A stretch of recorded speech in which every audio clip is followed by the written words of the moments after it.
Welcome to Learning English, a daily 30-minute program from the Voice of America. I'm Jonathan Evans.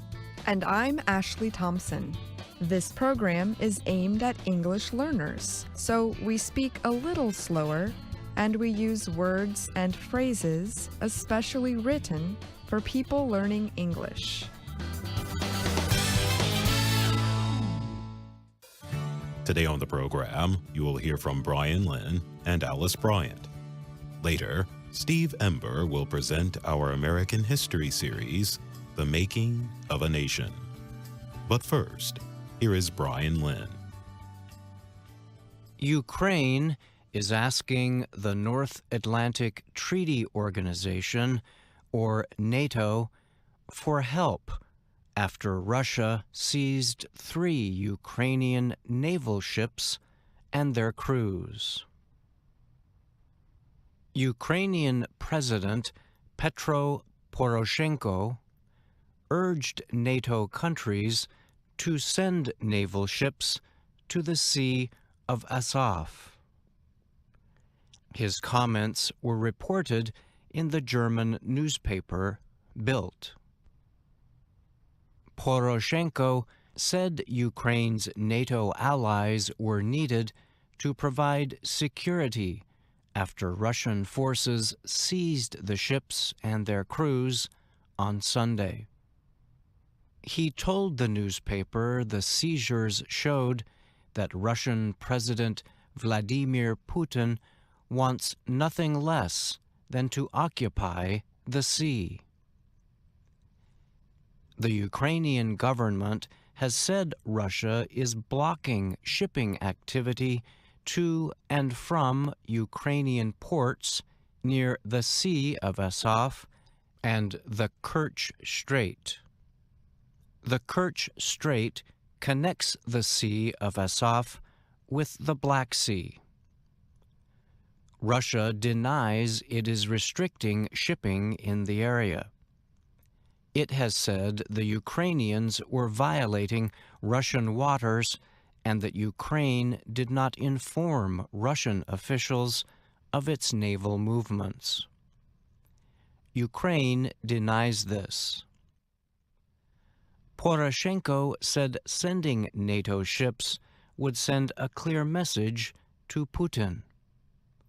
The only language he understands is the unity of the Western world, he said.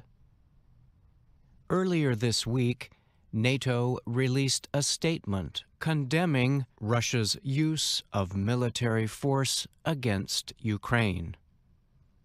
The alliance called on Russia to provide unrestricted access to Ukrainian ports and permit freedom of navigation. The United States and other countries have also criticized the Russian actions in the Kerch Strait.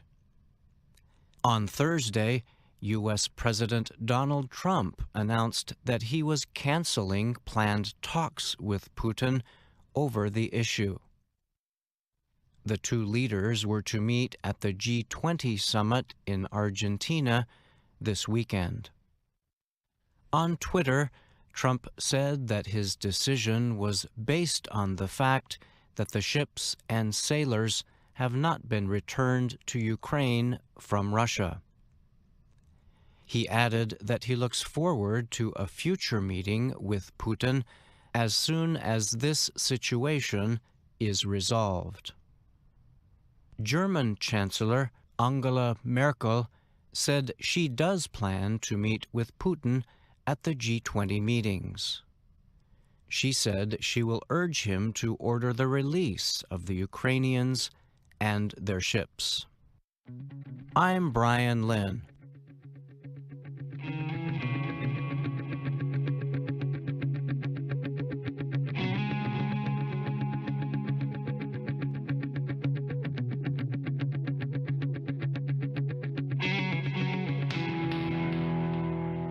The only grand piano in the Palestinian territory of Gaza was played in public this week for the first time in 10 years.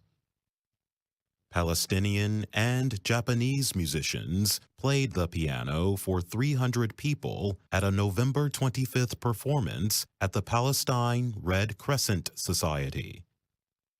For many, it was the first time they had ever heard a piano performed live.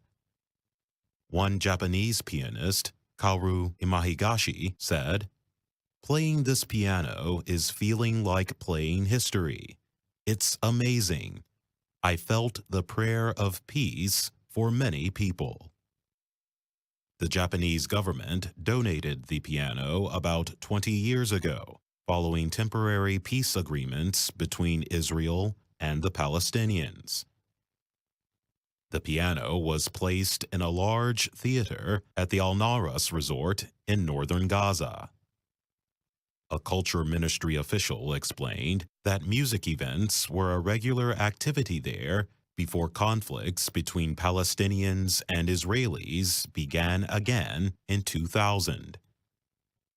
In 2007, the Islamic militant group Hamas took control of Gaza by force after winning legislative elections. Under Hamas rule, many forms of public entertainment were closed, including movie theaters and performance spaces. As a result, the Al-Naras resort closed its theater and swimming pool. The resort closed permanently in January 2009.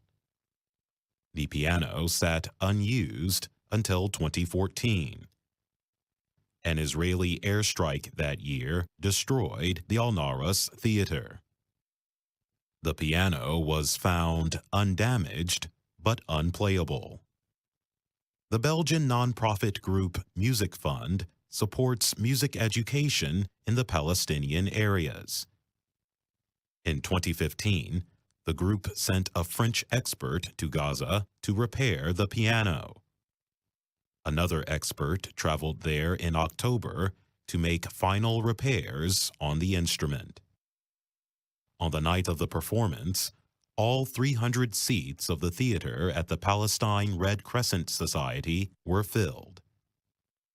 Fans of all ages listened intensely and applauded at the end of each performance. It was the first time that 22-year-old Yasmin Elian had attended a piano concert. She said after the concert, "This encourages me to learn piano."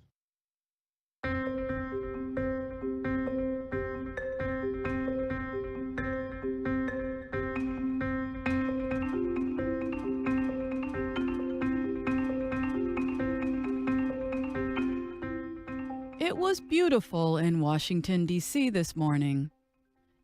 I could see the sun shining and hear birds singing, so I decided to walk to work. As I walked down 6th Street, I smelled a delicious scent. I followed it and found a lovely French bakery. There, I saw all kinds of baked goods. So, I bought a delicious croissant and it tasted wonderful. Now that I'm here, I can tell you all about sense verbs, verbs related to the 5 senses: smell, hearing, sight, taste, and touch. Some senses have more than one verb. We'll see examples of many of them today. But first, let's learn what makes these verbs so special. To start, sense verbs can act as linking verbs or action verbs, giving each verb 2 or more meanings. Linking verbs connect the subject to a word or group of words that describe or identify it. Take the sentence, "My forehead feels hot." Here, feels is a linking verb. It connects the subject, my forehead, to the description of it, hot. But as action verbs, sense verbs describe a physical or mental action. For example, I felt my forehead and I touched my forehead use action verbs. They express having put one's hand on the forehead, which is a physical action. Second, linking verbs and action verbs have different sentence structure. For linking verbs, the structure is subject plus linking verb plus more information about the subject. As linking verbs, sense verbs are often followed by adjectives or the word like plus a noun phrase. They are not followed by objects or adverbs. In the sentence, my forehead feels hot, the word hot is an adjective that describes the subject, my forehead. We do not use adverbs such as hotly after linking verbs. And if I say, my forehead feels like a frying pan, I am using the linking verb structure like plus a noun phrase. The noun phrase is a frying pan. For action verbs, the structure is subject plus action verb plus the rest of the sentence. As action verbs, sense verbs are often followed by objects. In the sentence, I touched my forehead, the words my forehead are the object. Third, we do not usually use sense linking verbs in continuous forms, the be plus ing verb forms. We would not say, for example, my forehead is feeling hot, even if it is happening right now.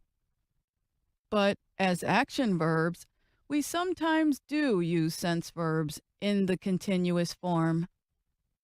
For example, someone might ask by phone, "Did you taste the food?" And the other person might answer, "I am tasting it right now." Okay, now let's play a game. I will give you 2 examples for each sense. Your job is to think about which uses a linking verb and which uses an action verb. Here's a hint.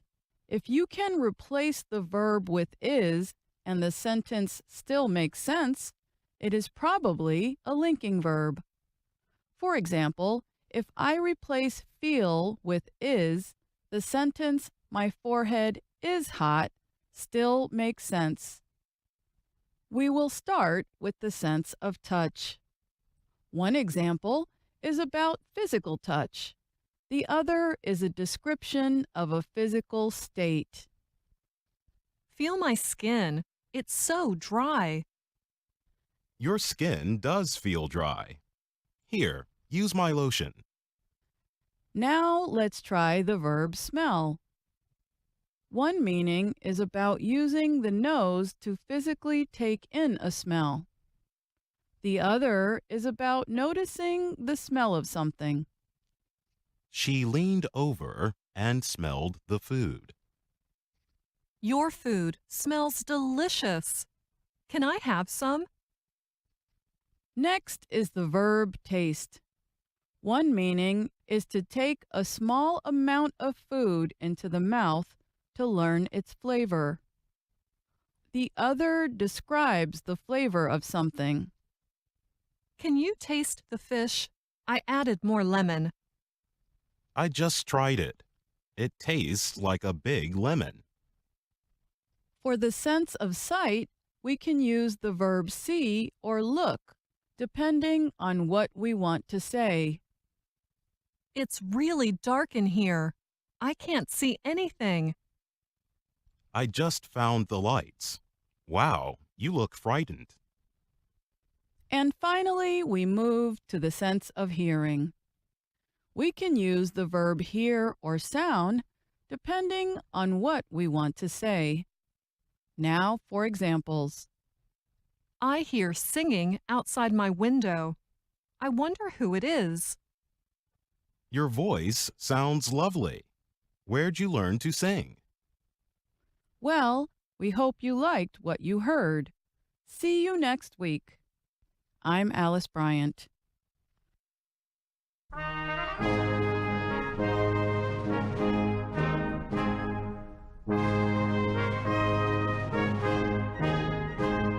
From VOA Learning English, welcome to the Making of a Nation, American History in Special English. I'm Steve Ember.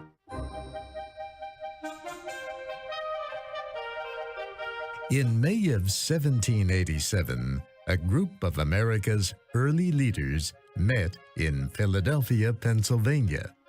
They planned to amend the Articles of Confederation.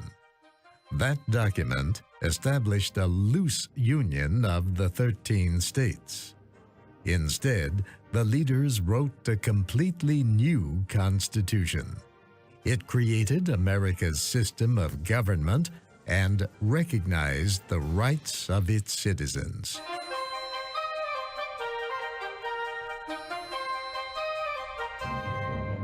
Last week, we told how the group reached agreement on the position and powers of a national executive. They decided the executive could veto laws, and they decided the person could be removed from office if found guilty of serious crimes. We also told about the debate on a national judiciary. The delegates approved a federal system of courts and judges. These courts would hear cases involving national laws, the rights of American citizens, and wrongdoing by foreign citizens in the country. State courts would continue to hear cases involving state laws.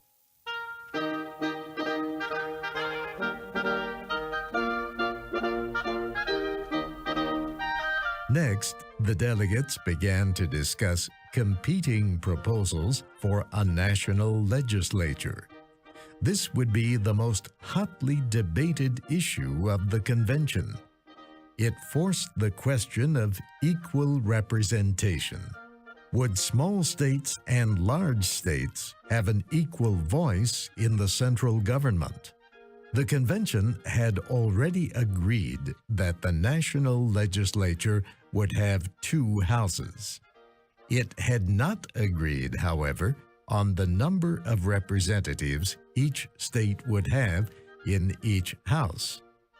The large states wanted representation based on population, but the small states believed they would lose power to the large states.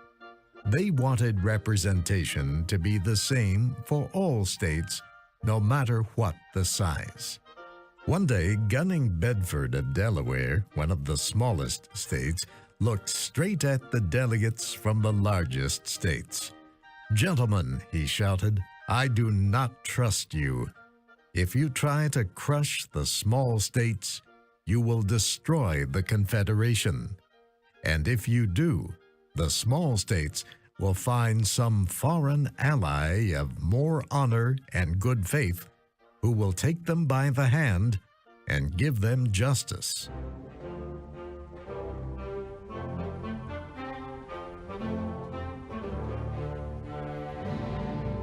The debate on legislative representation, big states against small states, lasted for weeks that summer in Philadelphia. The delegates could not agree, so they debated other parts of the proposal. One involved the names of the 2 houses of the legislature. Most spoke of them simply as the first branch and the second branch. We will speak of them by the names used today, the House of Representatives and the Senate.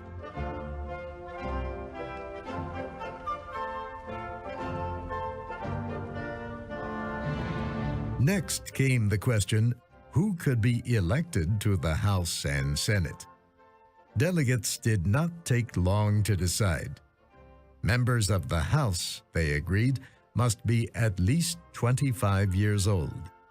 They must have been citizens of the United States for 7 years. And at the time of election, they must live in the state in which they are chosen. The delegates agreed that members of the Senate must be at least 30 years old. They also must have been a citizen of the United States for 9 years. And at the time of election, they too must live in the state in which they are chosen. But who would elect them? The question raised an interesting issue. It concerned democracy. In 1787, the word democracy meant something very different from what it means today. To many of the men meeting in Philadelphia, democracy meant mob rule. To give power to the people was an invitation to anarchy.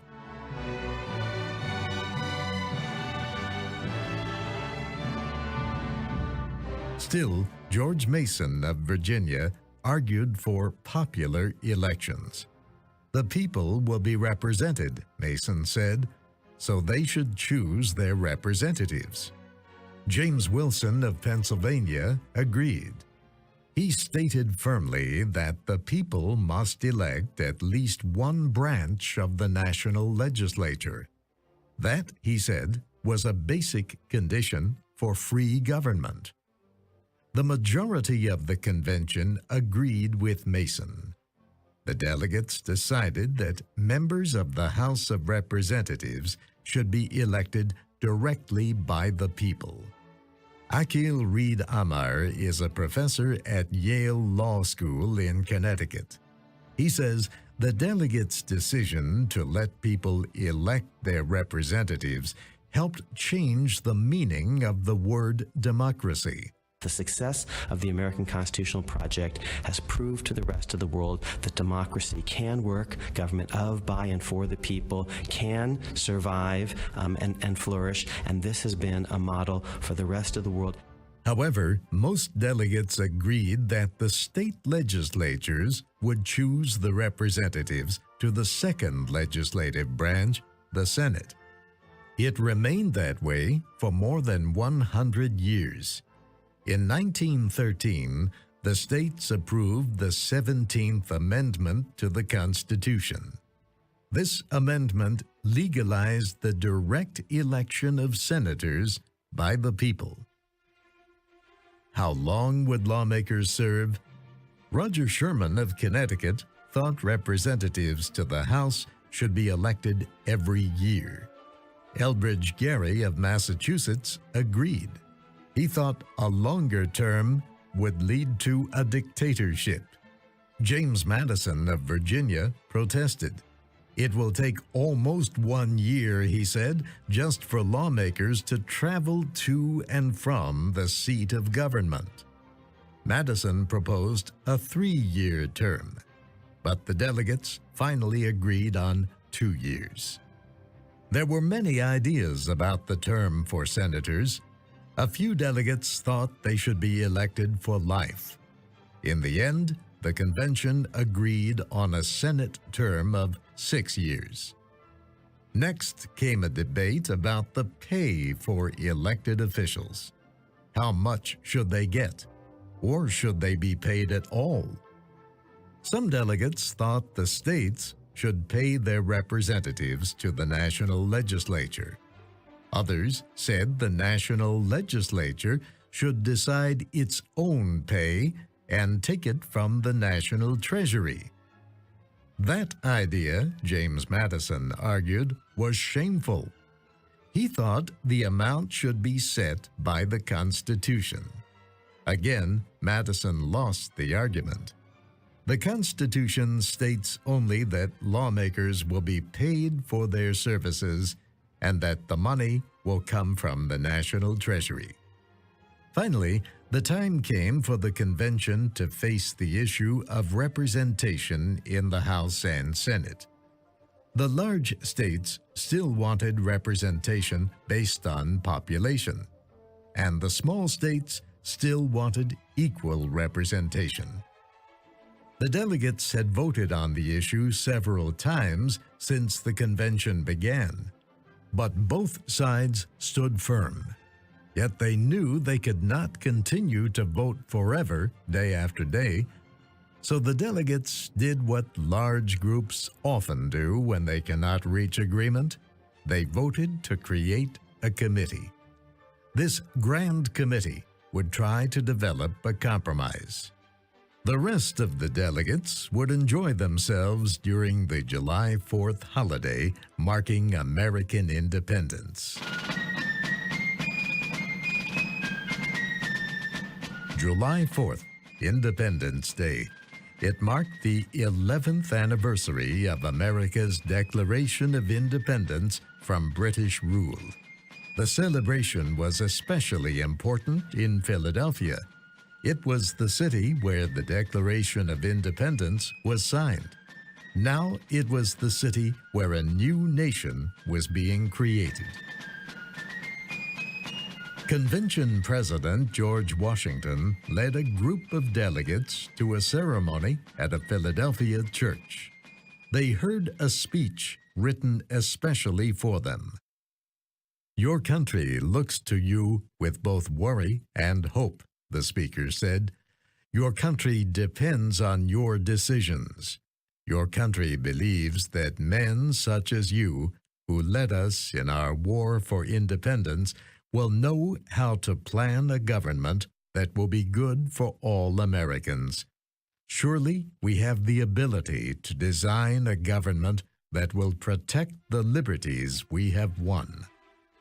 After the speech, Benjamin Franklin urged the convention to ask for God's help. He said each meeting should begin with a prayer. Hugh Williamson of North Carolina quickly ended any discussion of Franklin's idea. The convention, he said, had no money to pay a minister to lead the delegates in prayer.